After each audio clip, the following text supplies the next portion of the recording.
And people put a lot of pressure on themselves. I was putting a lot of pressure on myself at that time to feel like, oh, I need to have this certain feeling of love. And you know why I think it's so important that you're talking about this is because it's not that you're questioning the feeling you are having. Mm-hmm. It's that you're questioning whether or not the feeling you are having is what it's supposed to be. Exactly. Right? And I think the problem now is we, as a culture, have contaminated what love is supposed to mean as a definition. Oh, yes. That you're second guessing yourself constantly. Oh, So, yes. Zach, we solved it. We really, oh my God. relationships. Oh my God. It's over. We did it. Okay, turn the cameras off, turn the mic off. We're done. Okay. So, oh my goodness. So you start having these thoughts around 2021. Yep. Right by the time you got back together with Annie. Yep. Right. And which must have been interesting, right? Because you had just come back together after time apart, right? Yeah, long distance. Long distance. Yeah. Oh, right. Okay. So you were still together during We were that time. we were still together the whole Gotcha. time. Gotcha. But it was, long distance, so really reuniting meant a lot to us. Yeah. But then these intrusive thoughts start coming on, and I just sort of start questioning everything. Yeah. I question my decision to move down. I question my decision to take the job. Mm-hmm. I question, my decision to, if I was going to move in with her later. I was really worried about that, really worried about what could happen.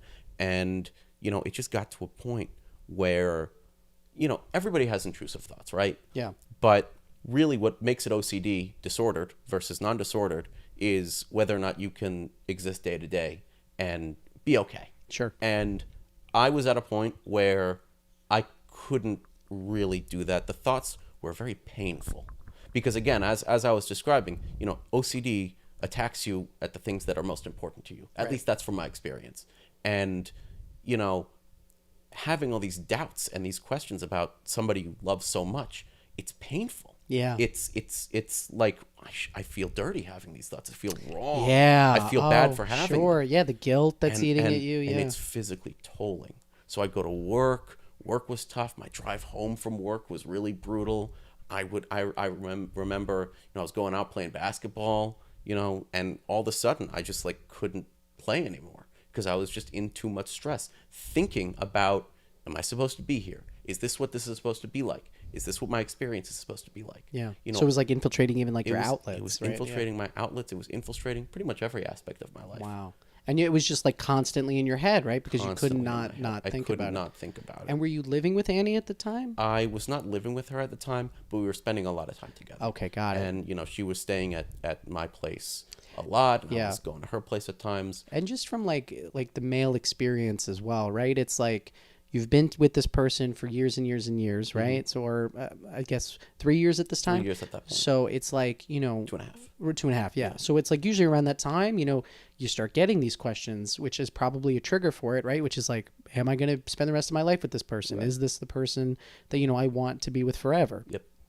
And, I think what the stuff you're saying is I'm so happy we're talking about it because I don't think it gets labeled as OCD. It doesn't. Yeah. And it's a lot of men just chalk it up to first off, I think a lot of men get scared and that causes them to possibly act out and do things that, might be destructive. Well, I think there's this idea that every relationship is supposed to be doubtless.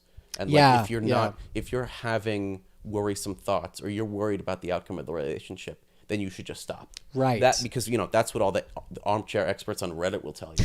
Every single Reddit comment about a relationship is the person telling them to leave the relationship. And if there's anyone that knows about relationshits, it's those Reddit people. I know. Yeah. I look up to Redditors. They're wonderful. I'm really impressed by all the things they say. So, and there is an ROCD subreddit. And if you're struggling with ROCD, don't go on it. Do not. That is, you always ask at the end of the episode, what's the number one advice? No, it's in the middle of the episode. Don't go on that subreddit if you're struggling with ROCD because you will struggle more. I'm just happy that we ask for advice at the end of the episode. Wow. I will. I listen. You're the man. See, now he likes me. But, I've always liked you. Stop. I'm kidding. But...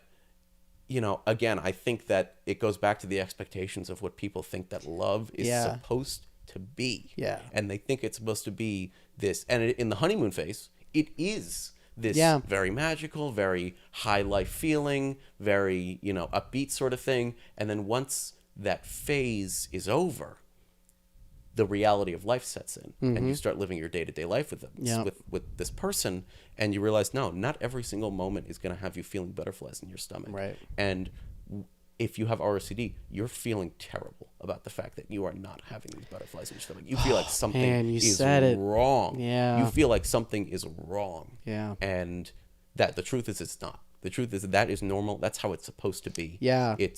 And I will definitely discuss how it changed my philosophy on the relationship, on love and what it's meant to be, and at least from my perspective, and just the fact that maintaining and building a relationship is about the work you do in every day, the work you do in and out every day, Yeah. the caring moments that you do for your partner, the things you do for your partner that you do not want to do, Yeah. the actions you take, Yeah. the caring moments where your partner is having a difficult time or I'm having a difficult time and she comes to me, consoles me, even if she'd rather be doing something else. Right.